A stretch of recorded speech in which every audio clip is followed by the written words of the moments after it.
Hi campers, this is Aunt Maggie. Today I'm going to teach you how to make a loaf of no-knead bread. Baking bread is one of my favorite things to do, but because it often takes a lot of time, I haven't had time to do it. But because I've been staying safe at home, I have a lot more time. So I'm here to share one of my favorite recipes with you. For this recipe, you're going to need a few things. You're going to need 3 cups of flour, a teaspoon and a quarter of salt, a 1/4 teaspoon of active dry yeast, 1 5/8 cup of water, which is a weirdly specific number. I usually end up needing more than that, so about 2 cups. A bowl, a cover for the bowl, and time. Because this is a no-knead bread recipe, it needs about 12 hours to rise. So definitely start this in the afternoon. So the first thing you're going to want to do is mix together all the dry ingredients and then add the water.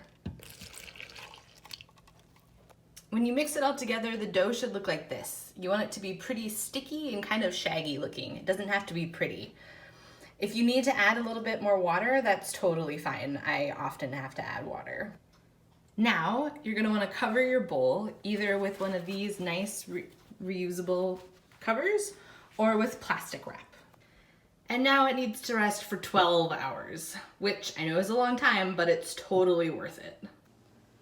Good morning, campers. Now that our bread has had a nice night's rest, let's check it out. So you'll know when it's ready when the top of it is covered in all these little bubbles. So that looks just about perfect. Next, you're gonna wanna put some flour on a surface so that the dough doesn't stick to it. Then you're gonna pour the dough out and shape it into a ball. The dough is going to be really sticky, so make sure you put some flour on your hands too. Once you've got it in a rough ball shape, you're going to cover it with a clean dishcloth. And now it's going to sit like that for 15 more minutes. All right, so after 15 minutes, you're going to take the ball of dough and you're going to put it onto a cotton towel, not terry cloth, that has been covered in flour. Then you're gonna cover the ball of dough with some more flour and put another towel over it. What I love about this is you don't ever have to make the dough look super pretty because no matter what, it's gonna be gorgeous in the end. All right, so now your dough is covered with another towel. It needs to rise for 2 more hours. But when you get to about an hour and a half, you're gonna wanna turn on the oven. So at an hour and a half, you're gonna wanna turn your oven on to 450. If you have another adult present, I recommend just checking with them before you start this. Then you're going to put a cast iron Dutch oven or any sort of baking item that has a lid into the oven for this last half hour. So you want that hot before you put the bread in. All right, so now your bread has been resting for 2 hours and your cooking vessel has been in the oven for a half hour.